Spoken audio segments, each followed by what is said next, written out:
Et si tout ce qu'on nous a toujours dit sur le travail était faux? Si l'idée de gravir les échelons, de faire carrière, c'était en fait une fausse promesse. Aujourd'hui, on se penche sur une perspective assez radicale, qui vient bousculer l'idée même que le travail mène à la richesse. Voilà, ça commence fort. C'est un argument, disons, provocateur. Ça attaque carrément les fondements des parcours professionnels qu'on connaît. Cette citation, elle est tirée de notre source et elle donne vraiment le ton. C'est une vision du monde et de la création de richesse qui est complètement à contre-courant. Alors, comment est-ce que la source arrive à cette conclusion? Eh bien, tout part d'une sorte de diagnostic, d'une déconstruction en règle du travail salarié classique. On va donc plonger dans cette analyse des failles supposées du fameux 9 à 5. Le point de départ est brutal. La vie d'employé serait, par définition, incompatible avec la création de richesse. La source dresse un portrait volontairement extrême pour marquer les esprits. D'un côté, l'employé, qualifié d'esclave des temps modernes, et de l'autre, le riche, qui s'enrichirait passivement. Pour développer cette idée, l'argument est décomposé en 3 points. 3 prétendus pièges du salariat. D'abord, l'argent, considéré comme insuffisant face aux impôts et à l'inflation. Ensuite, le style de vie. On serait enfermé dans un cercle de personnes qui ne sont pas orientées business ou finance. Et enfin, le statut. Même des postes autrefois prestigieux, comme ingénieur, seraient aujourd'hui dévalorisés.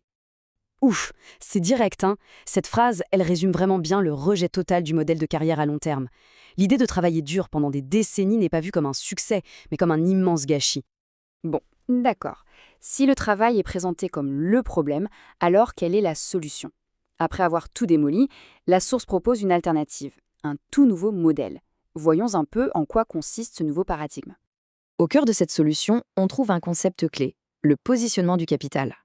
L'idée est simple, il ne s'agit plus de gagner de l'argent, mais de se positionner pour que les actifs en génèrent pour nous. La priorité, ce n'est plus le verbe travailler, c'est le verbe posséder. C'est ça le grand changement de perspective. Et la règle pour appliquer ce principe est d'une simplicité désarmante. L'argument est très clair, le chemin vers la richesse, ce n'est pas le labeur, c'est la possession passive du bon actif. Et dans ce cas précis, l'actif désigné, c'est le Bitcoin. D'accord, mais pourquoi le Bitcoin et pas autre chose? Pour justifier ce choix, la source ne se contente pas d'affirmations. Elle présente une analyse de marché très spécifique pour démontrer pourquoi, selon elle, c'est le bon cheval sur lequel miser. Et là, le contraste est saisissant. D'un côté, le Bitcoin présenté comme l'actif stable, la valeur sûre, la chose simple à acheter et à conserver. De l'autre, Ethereum décrit de façon beaucoup moins flatteuse un meme coin risqué, une chaîne fantôme dont la hausse ne serait que temporaire. Pour appuyer la critique contre Ethereum, la source s'intéresse aux chiffres, notamment les frais que les Layers 2, ces surcouches censées améliorer Ethereum, lui reversent. Et le constat est sans appel. Les montants sont dérisoires, jugés vraiment sans valeur. L'argument, c'est qu'Ethereum ne capture aucune valeur de l'écosystème qui se développe sur lui. L'analyse continue sur le thème de l'activité réelle. Ce graphique montre que même si beaucoup de stablecoins sont émis sur Ethereum, la chaîne ne traite en fait que 3% des transactions. L'essentiel de l'activité se passe ailleurs, ce qui poserait une grosse question sur son utilité fondamentale. Et cette analogie vient conclure l'argument: toute la valeur, toute l'activité se produirait sur les L2, pas sur Ethereum, un peu comme une société de carte de crédit qui capture tous les frais et non la banque centrale qui assure la solidité du système en arrière-plan. Bon, après la théorie et l'analyse de marché, on passe à la pratique. La source ne se contente pas de critiquer, elle propose une feuille de route très concrète, un véritable plan d'action. Et au cœur de ce plan, il y a un sentiment d'urgence. L'idée, c'est que le capital, il le faut maintenant, pas dans 20 ans. Le modèle traditionnel qui consiste à épargner patiemment pendant des décennies est présenté comme complètement obsolète. Alors, voilà les 4 étapes proposées. C'est un plan, disons-le, assez radical. Ça commence par préparer sa lettre de démission.